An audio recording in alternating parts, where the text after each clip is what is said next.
seeing at the moment? Any action for now? Yes, Yuveka, there are the first signs of the anticipated march, with demonstrators expected to gather from 10 onward this morning. And behind me, since we got here around about 6:30, 7:15, we've seen JMPD vehicles as well as police ahead of that march. I'm joined by eNCA senior reporter Angelo Fick. And Angelo, we're just a stone's throw from the Workers' Museum. I think it's important to us to just frame this within the sort of history of trade unions in South Africa and the role of unions in public life.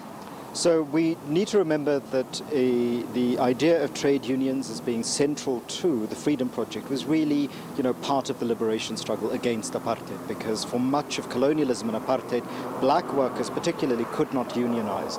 And so it is important for us to remember that the link between workers' struggles and the democratic liberation of South Africa in 1994 is a very intimate link, which many people, I think, simply see as the tripartite alliance. What we've seen over the last couple of months and years is a fracture between the power of government and the power of labor, which has been building up over the last 25 years.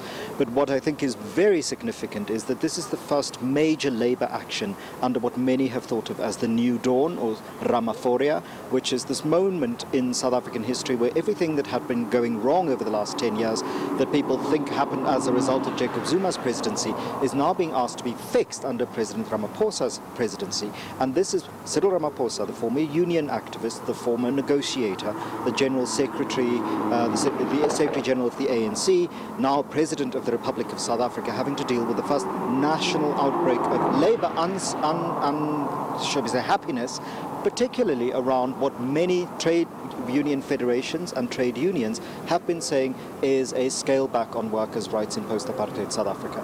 If we look at the national minimum wage that has now been through Parliament, it is really a pet project of Cyril Ramaphosa. And one of the things that SAFTU takes umbrage with is NEDLAC and the role that NEDLAC has played in these consultations. But NEDLAC, as you've alluded to with your discussion of the early 1990s, was founded in 1995 or established in 1995. And we've seen a lot of different legislation around labour since the new dawn of South African politics in 1994.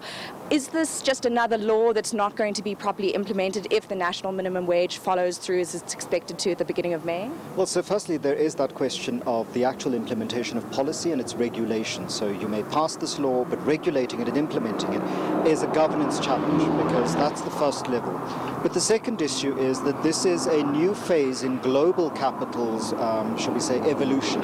So we know that a couple of weeks ago there were all sorts of concerns from labour organisations, including the International Labour Organization, around World Bank proposals to governments that they must actually start scaling back on workers' rights in all sorts of ways in order to ensure economic growth in the future. Now, we've been here before where there is economic growth with no jobs, so jobless economic growth.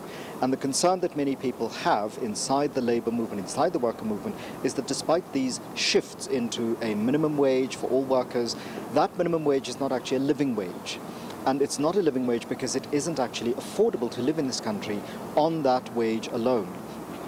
Because what we've seen is all sorts of concerns and problems around this issue of what is affordability in the most unequal society in the world, around the VAT increase, around the shifts in, among other things, income tax concerns, the free education issue, and who will pay for that and where that tax base will come out of, SARS declaring that there is a lower tax base this year than in previous years because of collection issues. And so there is not just this kind of micro concern with individual workers marching today around the minimum wage only. There is a macroeconomic and macro-political issue where workers' organizations have been indicating for months now that they have concerns about the direction that government seems to be taking on ensuring labor rights in some spheres while, shall we say, guaranteeing labor rights in other spheres.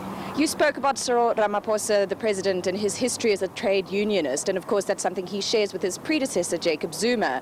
But this is really going to be a test for his presidency because the national minimum wage was a pet project of his. We're also facing really, really sluggish economic growth and issues around the sort of machinization of many skills and many tasks in the labour sector. What kind of pressure does that put on today's march and the at least 800,000 people from SAFTU who will be involved?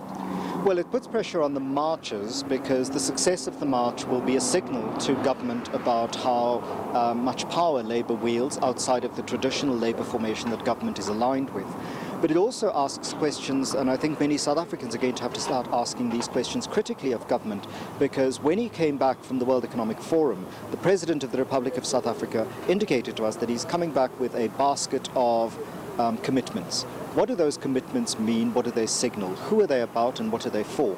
Because balancing out the needs of labour and ordinary workers as ordinary members of the South African fabric or society in a developmental society that wants to work towards greater equality and greater freedom and respect people's rights in relation to the Constitution and the Freedom Charter, and balancing that out with business needs and multinational corporations' desire for profit because of their shareholders is an issue that's not just a macroeconomic question, it's actually a microeconomic question that is being asked in almost every shop floor, in almost every factory, and has been asked for a very long time. And there are all sorts of concerns that this is not just a South African concern, this is a global concern, that there seems to be a shift against workers across the world, that worker organizations in transnational formations have been indicating is this new phase of multinational global capital and its capturing of these multilateral and supranational institutions that are supposed to regulate all sorts of issues inside countries around economic growth, including spaces like the World Bank and the International Monetary Fund. Yes, and from that macroeconomic level to the microeconomic level, today concerns a minimum wage of 20 Rand an hour, 18 for farm workers, 15 for domestic workers, and 11 Rand, that is, for people involved in government expansion programs in public works. So that really brings it down to the kind of shop floor, as Angelo alluded to earlier. We're expecting thousands of people to participate in cities around the country, and as we've heard, it really comes to the crux of the engagements and the relationship between government, labour and unions in South Africa. Thanks very much, Erin Bates. She's out in Johannesburg for us, keeping an eye. That's